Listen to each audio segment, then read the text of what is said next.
आज की कथा में हम दुर्वासा ऋषि ने ली श्री राम जी की परीक्षा इस रोचक कहानी के सफर को शुरू करते हैं। एक समय जब श्री रामचंद्र जी का दर्शन करने के लिए अपने 60,000 शिष्यों सहित दुर्वासा ऋषि अयोध्या को जा रहे थे, तब मार्ग में जाते हुए दुर्वासा ने सोचा कि मनुष्य का रूप धारण कर यह तो विष्णु जी ही संसार में अवतारणीय हुए हैं, यह तो मैं जानता हूँ, किंतु संसार को आज मैं उनका पुरुष दिखलाऊंगा। अपने मन में ऐसा विचार करते हुए वे अयोध्या पहुँच गए और नगरी में प्रवेश कर सबको साथ लिए भगवान के भवन के 8 चौकों को लांघकर पहले सीता जी के भवन में पहुँचे। तब शिष्यों सहित दुर्वासा को सीता जी के द्वार पर उपस्थित देख पहरेदारों ने शीघ्रता से दौड़कर श्री रामचंद्र जी को इसकी सूचना दी। यह सुनते ही भगवान राम मुनि दुर्वासा के पास आ पहुँचे और प्रणाम कर सबको बड़े आदर सहित भवन के भीतर लिवा गए तथा बैठने के लिए सुंदर आसन दिए। तब आसन पर बैठते ही दुर्वासा ने मधुर वचनों में श्री रामचंद्र जी से कहा कि आज हम सभी ऋषियों का उपवास पूरा हुआ है, इस कारण मेरे शिष्यों सहित मुझे भोजन करवाइए और इसके लिए आपको केवल एक मुहूर्त का समय देता हूँ।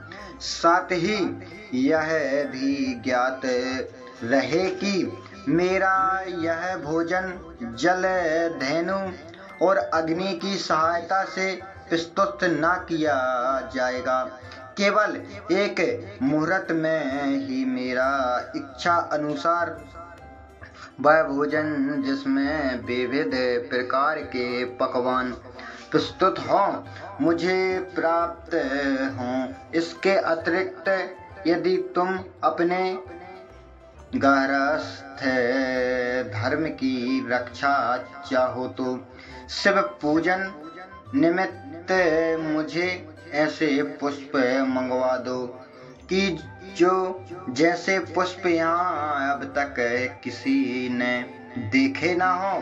यदि यह तुम्हारा क्रिया ना हो सके तो मुझसे स्पष्ट कह दो कि मैं इसमें असमर्थ हूँ, मैं चला जाऊँ।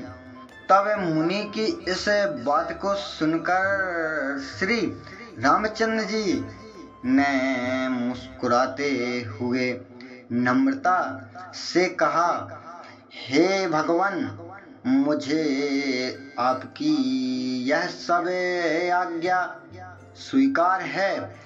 तब राम की बात सुनकर दुर्वासा ने प्रसन्न होकर कहा, मैं सरयू में स्नान करके अभी तुम्हारे पास आता हूँ, शीघ्रता करना। हमारे लिए सब सामग्रियों को प्रस्तुत करने के लिए अपने भाइयों तथा सीता को शीघ्रता के लिए कह देना।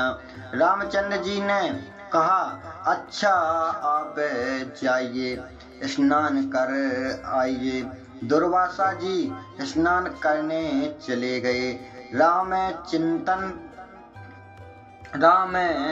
चिंतित हो गए। लक्ष्मण आदि भ्राता जानकी तथा सब के सब व्याकुल हो राम की और निर्मयत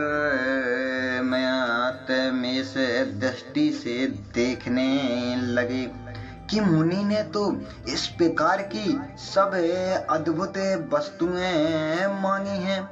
इसके लिए देखें कि अब भगवान क्या करते हैं, क्योंकि बिना अग्नि व जल और बिना गो के उनके लिए किस प्रकार से भोजन प्रस्तुत करते हैं।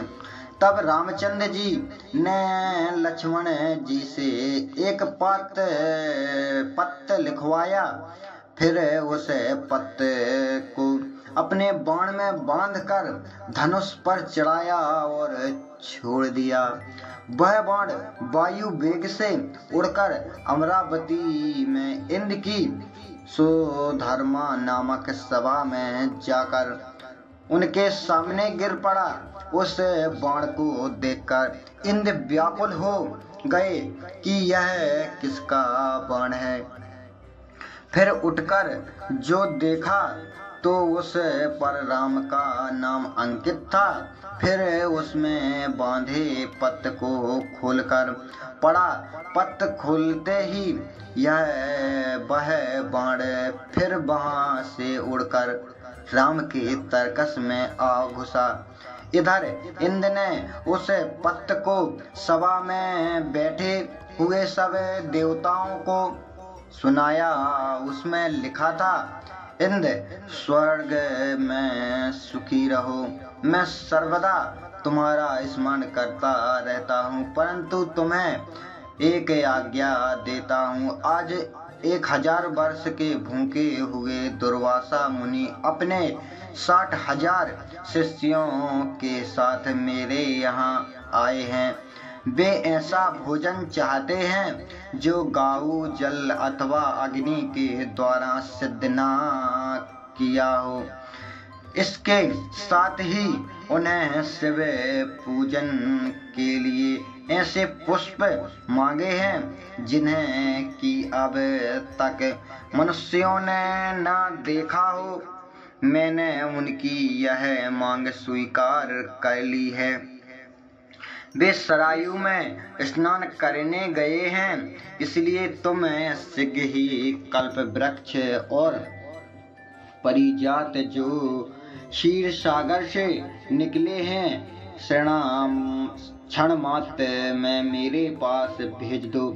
इसके लिए रावण के संहारक मेरे बाणों की प्रतीक्षा मत करना। यह पत्र देवताओं को सुना कर इंद्रदेव तत्क्षण उठ पड़े और कल्प वृक्ष तथा परिजात को साथ ले देवताओं सहित विमान में बैठकर अयोध्या में आ पहुँचे। लक्ष्मण जी ने इंद्र का स्वागत किया। इंद्र ने राम के पास पहुँचे परिजात और कल्प वृक्ष को राम को अर्पण किया। इतने में ही सरायु तट से दुर्वासा ने अपने एक शिष्य को राम के पास भेजा कि तुम जाकर देखो कि राम इस समय क्या कर रहे हैं। मैंने जो आज्ञा दी है उसके अनुसार कुछ अन्न अब तक बना है कि नहीं।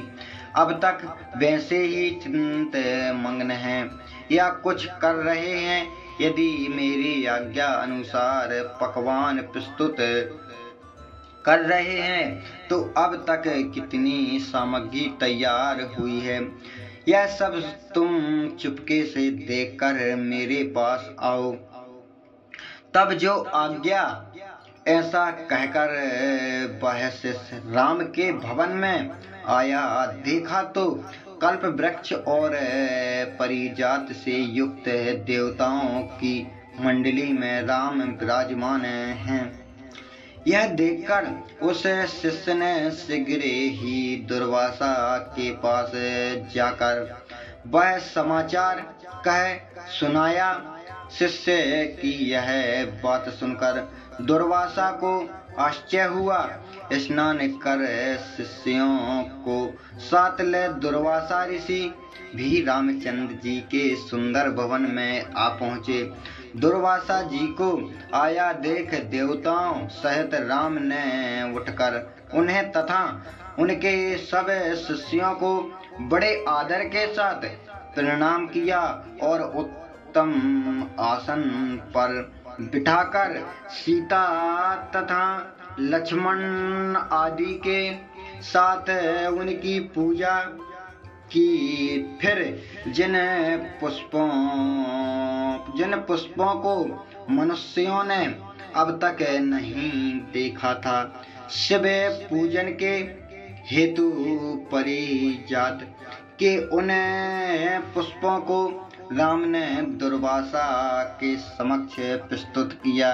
उन पुष्पों को देख मुनि दुर्वासा ने एक बार तो आश्चर्य किया, किंतु मौन भाव से उन्हें ग्रहण कर शिव जी तथा अन्य देवताओं की उन पुष्पों से पूजा की। फिर उसी क्षण श्री रामचंद्र जी ने लक्ष्मण तथा सीता आदि को सब भोजन परोसने की आज्ञा दी। तब दिव्य अलंकारों से विभूषित सीता ने कल्प वृक्ष और परिजात की पूजा कर उनके पात्रों को लाकर उनके नीचे रख दिया और वह प्रार्थना करती हुई इस प्रकार बोले कि हे क्षीरसागर से उत्पन्न होने तथा देवताओं के मनोरथ को पूर्ण करने वाले कल्प वृक्ष आज शिष्यों सहित हमारे यहाँ आए हुए हैं। दुर्वासा को तुम संतुष्ट कर दो। तब सीता के इस प्रकार कहते ही कल्प वृक्ष ने पल मात्र में वहां रखे हुए करोड़ों पातों को अनेक प्रकार की खाद्य सामग्रियों से पूर्ण कर दिया। फिर तो उन सब अन्नों को उर्मिला सहित सीता ने स्वर्ण के पात्रों में रख कर दुर्वासा के समक्ष परोस दिया। फिर तो रामचंद्र से निवेदित दुर्वासा ने अपने शिष्यों के साथ बड़े प्रेम से सब भोजन किया। फिर हाथ मुँह धो तांबुल तथा दक्षिणा लिया और अपने धाम को चल दिए। जय जय श्री राम। जो भी गलतियां हुई हो उन्हें क्षमा करें और हमारे चैनल को लाइक और सब्सक्राइब करना ना भूलें। जय जय श्री राम।